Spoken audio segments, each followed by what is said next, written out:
Good morning दोस्तों, मैं आपका दोस्त बीएल आपके अपने YouTube channel all in one with BL पर आपका स्वागत करता हूं।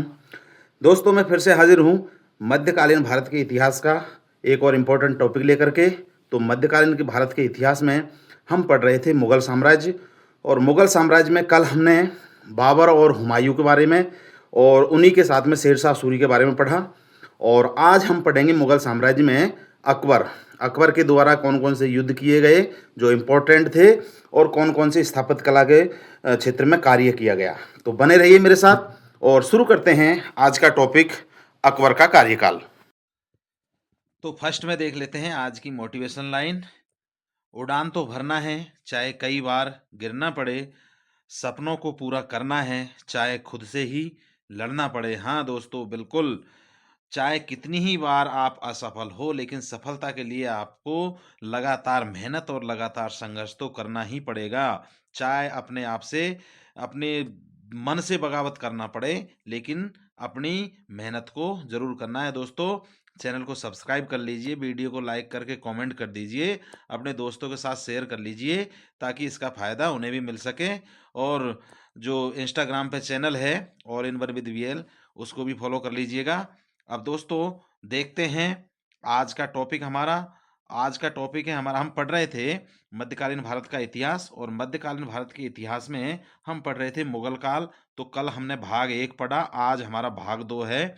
भाग 1 में हमने बाबर, हुमायूं और शेरशाह सूरी के बारे में जाना था, और आज का भाग 2 है। तो भाग 2 में हम अकबर के बारे में आज पढ़ेंगे। तो अकबर के बारे में देख लेते हैं कि अकबर 1556 से लेकर के 1605 ईस्वी तक सत्ता में रहा, मतलब शहंशाह के पद पर रहा। 15 अक्टूबर 1542 ईस्वी को अकबर को अमरकोट, अमरकोट सिंध क्षेत्र में राणा बीर साल के घर पे मतलब महल में हमीदा बानो बेगम ने जन्म लिया था। मतलब अकबर की माँ का नाम हमीदा बानो था, और ये एक राजपूत के घर पर पैदा हुआ था। 1552 ईस्वी में मात्र 9 वर्ष की आयु में अकबर को मुनीम खां के संरक्षण में गजनी का गवर्नर नियुक्त किया था।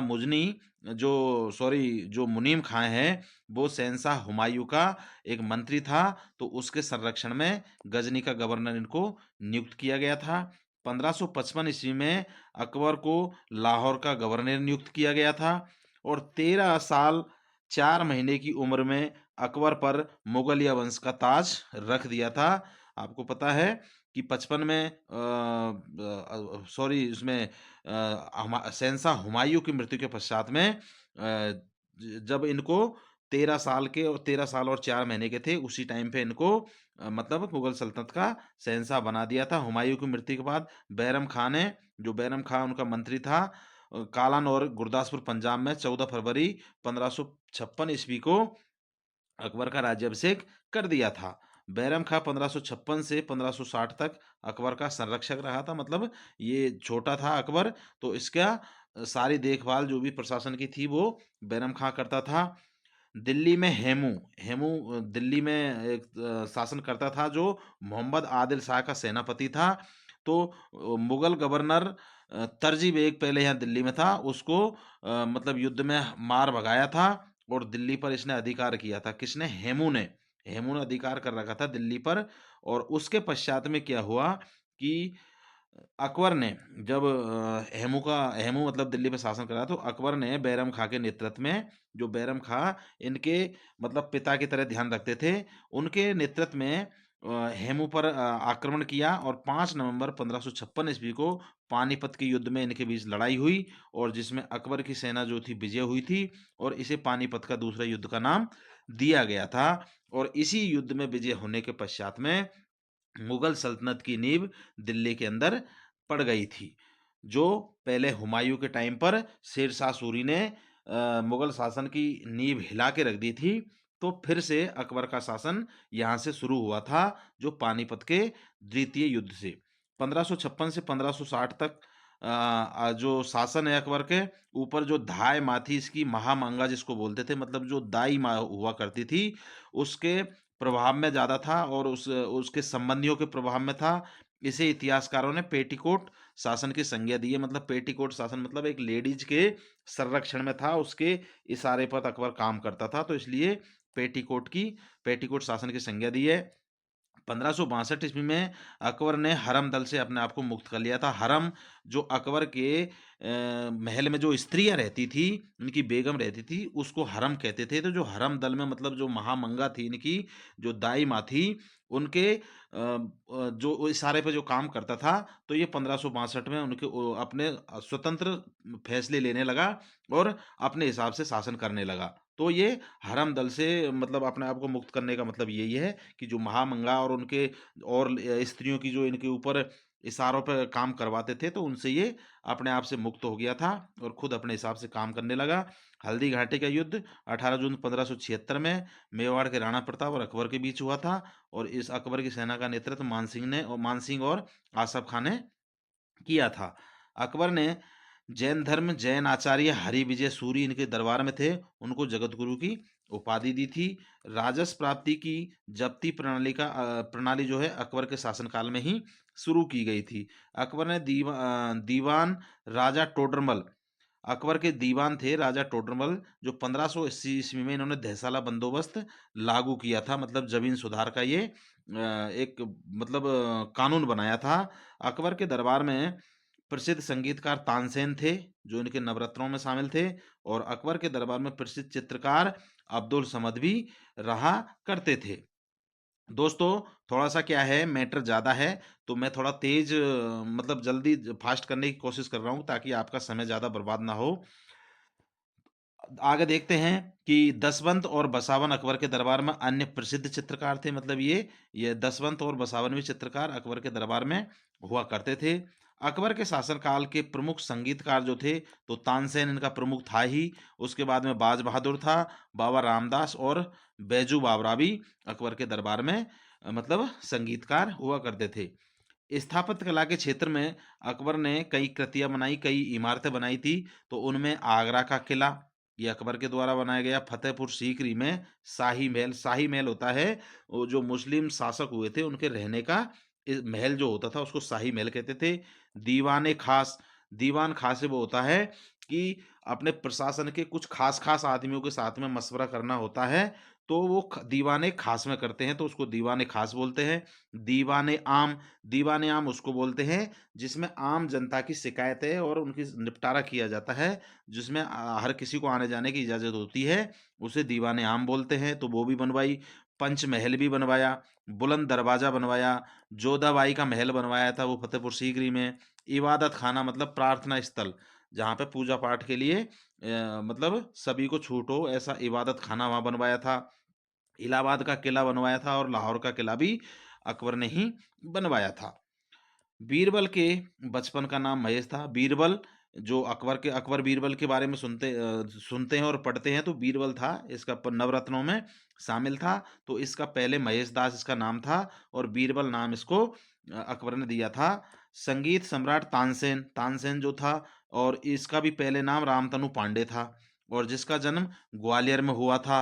और इनकी प्रमुख जो कृतियां थी, इन्होंने कुछ किताबें लिखी थी, तो मियाँ जी की तोड़ी, मियाँ का मल्लार और मियाँ का सारंग, ये 3 बुक इन्होंने लिखी थी। वो उस वक़्त में अकबर के दरबार में काम करते हुए, रहते हुए ये 3 कृतियाँ इन्होंने लिखी थी। अकबर ने तानसेन को कंठाभरण बाणी बिलास, ये इसकी उपाधि दी थी क्योंकि इनका गला बहुत साफ था, बहुत अच्छा ये गाते थे। तो कंठाभरण बाणी बिलास की उपाधि तानसेन को अकबर ने दी थी। गुजरात विजय के उपलक्ष्य में बुलंद दरवाजा का निर्माण अकबर ने करवाया था, जो यहाँ पे बताया था आपको कि बुलंद दरवाजा बनाया था।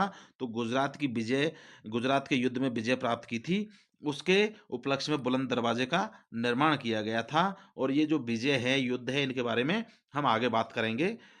अकबर ने सीरी कलम की उपाधि अब्दुल समद को और जारी कलम की उपाधि मोहम्मद हुसैन कश्मीरी को दी थी। मतलब ये अकबर के दरबार में कुछ विशेष व्यक्ति थे, तो उनमें से जो अब्दुल समद था उसको सीरी कलम की उपाधि दी थी और मोहम्मद हुसैन कश्मीरी था, उसको जारी कलम की उपाधि दी थी। उसके बाद में मुगलों की राजकीय भाषा थी, वो थी फ़ारसी थी उस वक़्त में। मुगल शासन में अकबर के समकालीन प्रसिद्ध सूफी संत शेख सलीम चिश्ती थे। मतलब अकबर के शासन जब था उस टाइम पे शेख सलीम चिश्ती थे, ये सूफी संत थे और इनकी दरगाह कहाँ थी? अजमेर में थी और वहाँ पे अकबर ज़्यादातर जाया करता था। मतलब वहाँ पर ये इनके धर्म मुस्लिम धर्म में पूजा पाठ के लिए या जो भी मन्नत मांगने के लिए वहाँ पर अकबर जाया करता था। अकबर की मृत्यु 16 अक्टूबर 1605 ईस्वी को अतिसार रोग के कारण हो गई और इनका जो है जो शव था उसको आगरा के नज़दीक सिकंदरा था, उसमें इसको दफनाया गया था। तो 16 अक्टूबर 1605 को अकबर की मृत्यु हो गई थी, वो अतिसार रोग के कारण हुई। अब इसके बाद में जब अकबर की मृत्यु हो गई तो इसके मंत्री, इसके नवरत्नों का क्या हुआ?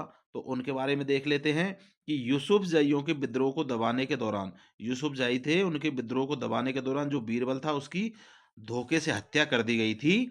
और 1602 ईस्वी में सलीम 1602 ईस्वी में सलीम जो क्या है अकबर का पुत्र था, जो जिसे बाद में जो जहांगीर के नाम से प्रसिद्ध हुआ था, उसके निर्देश पर दक्षिण भारत से आगरा की ओर आ रहे थे अब्दुल फजल जो क्या है इनके नवरत्नों में शामिल थे। और रास्ते में वीर सिंह बुंदेला इनका एक सरदार था, उसने इसकी अबुल फजल की हत्या कर दी थी। दोस्तों, ऐसा इतिहास में मिलता है कि अकबर और अकबर के पुत्र सलीम जो जोधा जो आमेर की राजकुमारी थी, राजा भारमल की पुत्री थी, जिससे अकबर का विवाह हुआ था। तो सलीम और अकबर की संतान सॉरी अकबर और जोधा की संतान था ये सलीम, जो बाद में जहांगीर के नाम से प्रसिद्ध हुआ। तो ये दोनों बाप और बेटे अकबर और सलीम की दोनों की बिल्कुल नहीं बनती थी और ये एक दूसरे को मतलब इन्होंने कोशिश भी की थी सलीम ने अकबर को मारने की कई बार, ऐसा इतिहास में मिलता है। तो इनको क्या है शराब की नशे की लत अत्यधिक थी। तो इस कारण से मतलब शासन हथियाने के चक्कर में इन्होंने सलीम ने क्या किया, इनके विरुद्ध जैसे इनके अबुल फजल जो इनके नवरत्नों में थे, वो बीर सिंह बुंदेला, वो ऐसा कहा जाता है या ऐसा इतिहास में मिलता है भी कि सलीम के इशारे पर ही इसकी हत्या की गई थी।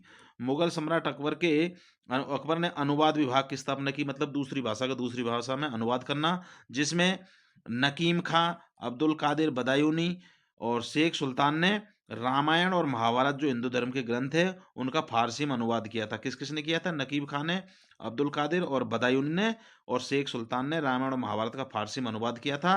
और महाभारत का नाम जो है रज्मनामा रखा। रज्मनामा का मतलब होता है युद्ध की किताब।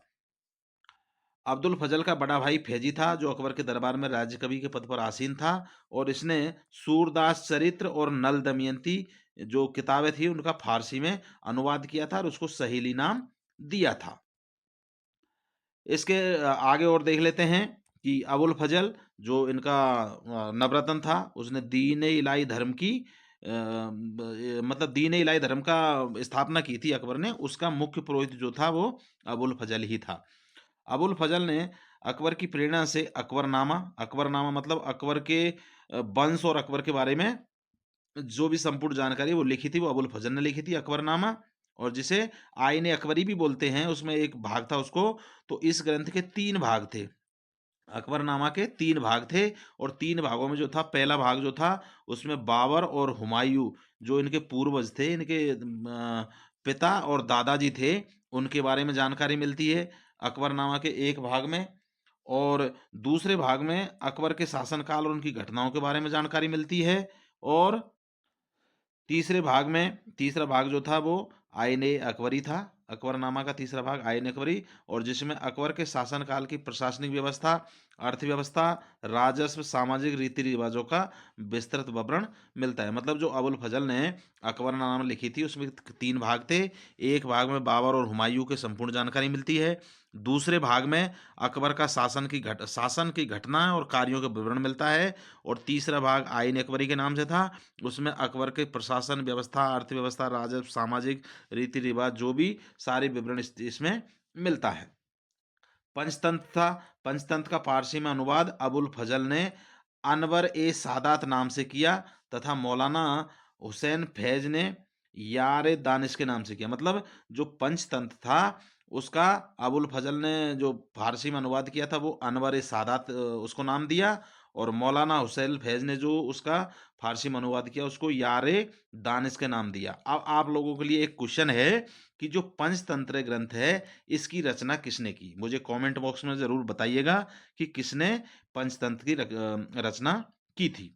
अब आगे देखते हैं कि अकबर के द्वारा लड़े गए महत्वपूर्ण युद्ध। दोस्तों, अकबर ने लगभग 50 साल तक शासन किया और उसमें अनेकों युद्ध लड़े, लेकिन 5 से 7 कुछ महत्वपूर्ण युद्धों के बारे में हम बात करेंगे।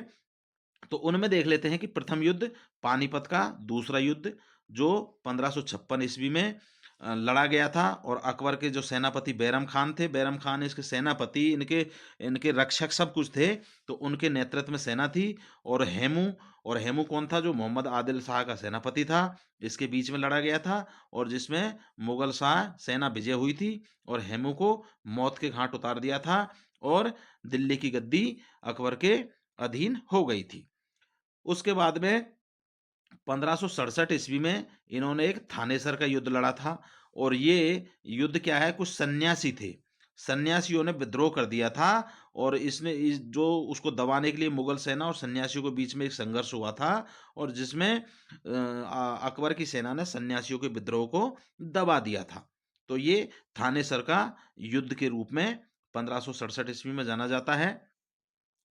और उसके पश्चात 1573 ईस्वी में गुजरात विजय, जो 1573 ईस्वी में गुजरात विजय की थी। अब गुजरात विजय, जो गुजरात में सल्तनत थे, उस वक्त के जो शासक थे, उन्होंने विद्रोह कर दिया था। मतलब गुजरात में जो सरदार थे उन्होंने विद्रोह कर दिया था अकबर के विरुद्ध, तो उसको दबाने के लिए अकबर ने सेना भेजी थी, और इन दोनों के बीच में युद्ध लड़ा गया, जिससे अकबर ने की सेना ने जो विजय हुई थी, और जो विद्रोही सरदार थे उनको गुजरात से खदेड़ दिया था, और या उनको फिर समाप्त कर दिया था।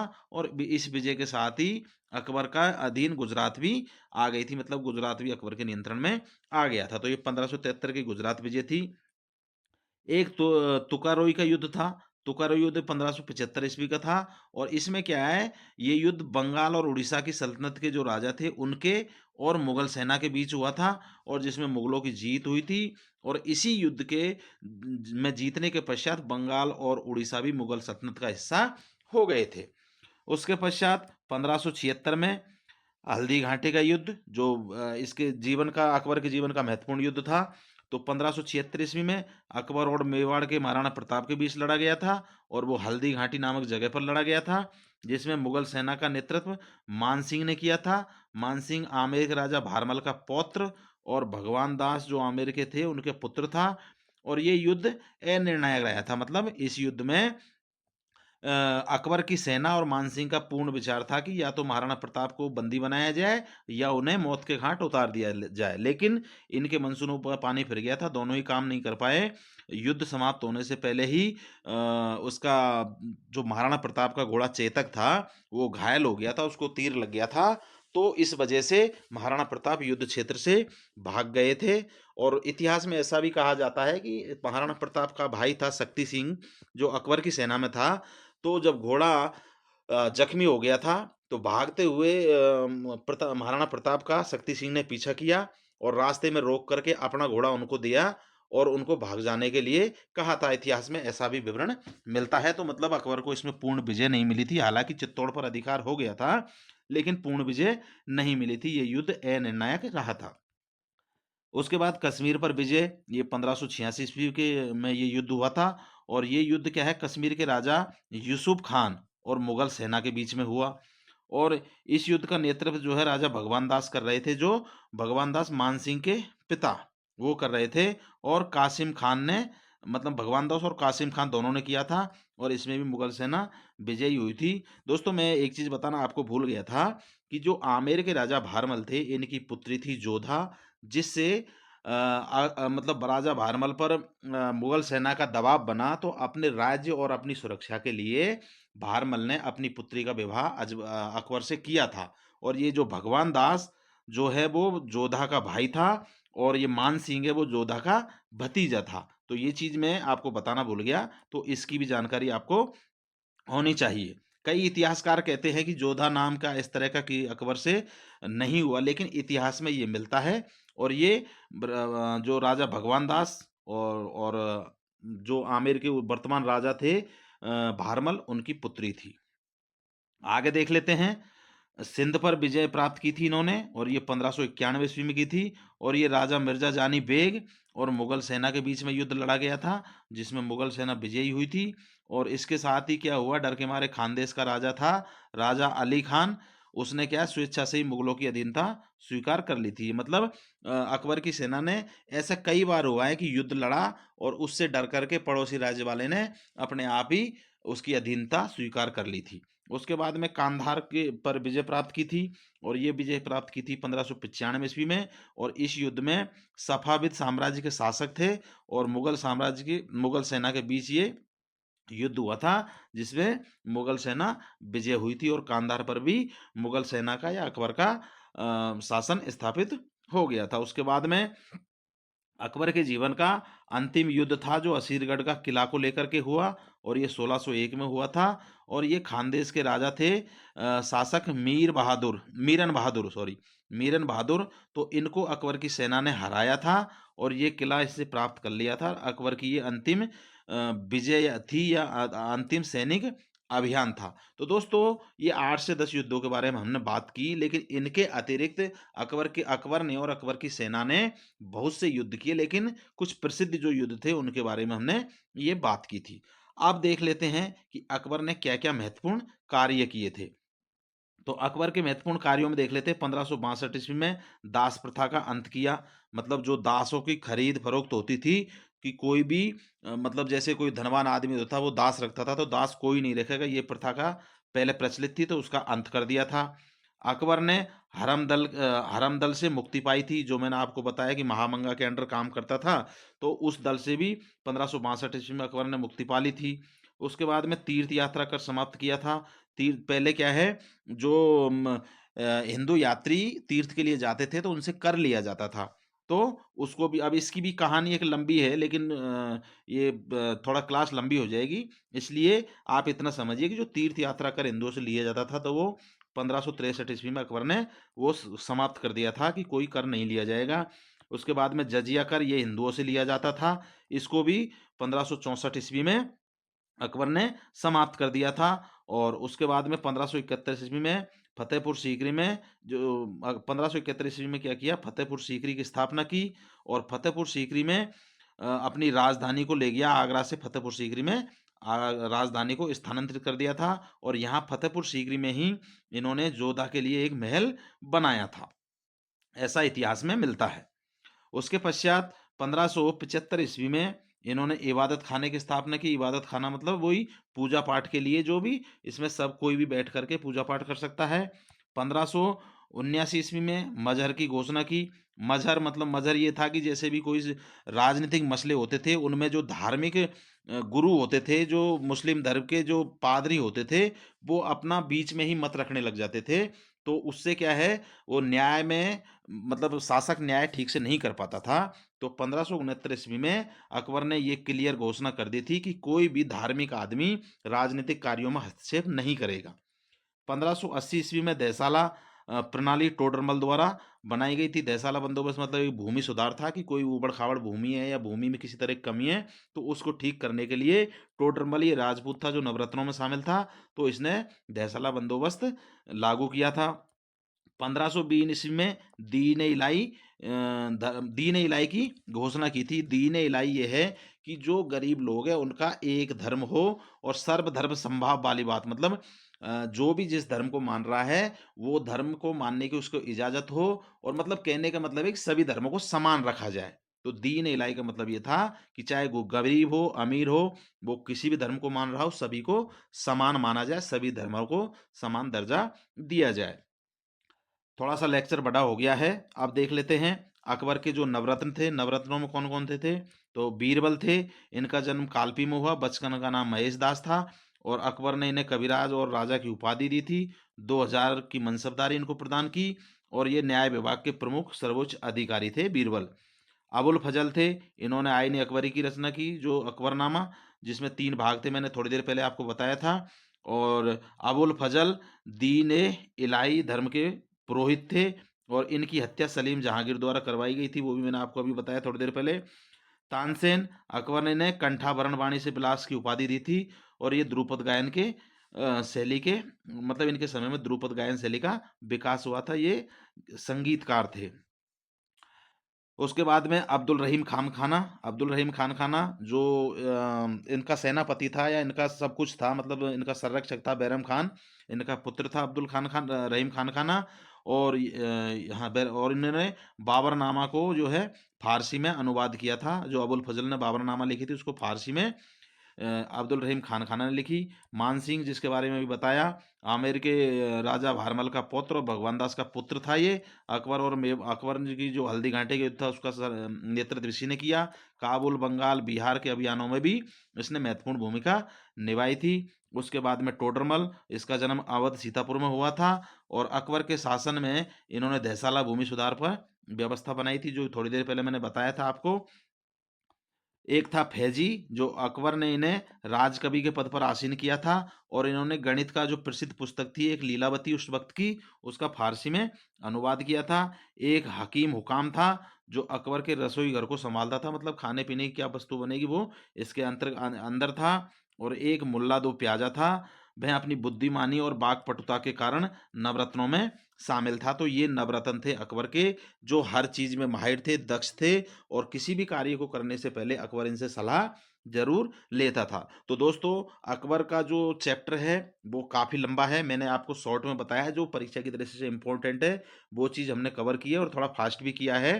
तो अगर किसी चीज आपको समझ नहीं आई तो मुझे कमेंट में बताएं, तो मैं उस चीज का लेक्चर दोबारा से डाल दूंगा। तो ये था अकबर के साम्राज्य और अकबर के शासनकाल की बारे में जानकारी। आपसे रिक्वेस्ट है कि चैनल को सब्सक्राइब कर लीजिए। और दोस्तों, अब मुझे दीजिए इजाज़त और मिलते हैं मध्यकालीन भारत के इतिहास के एक और महत्वपूर्ण टॉपिक के साथ में।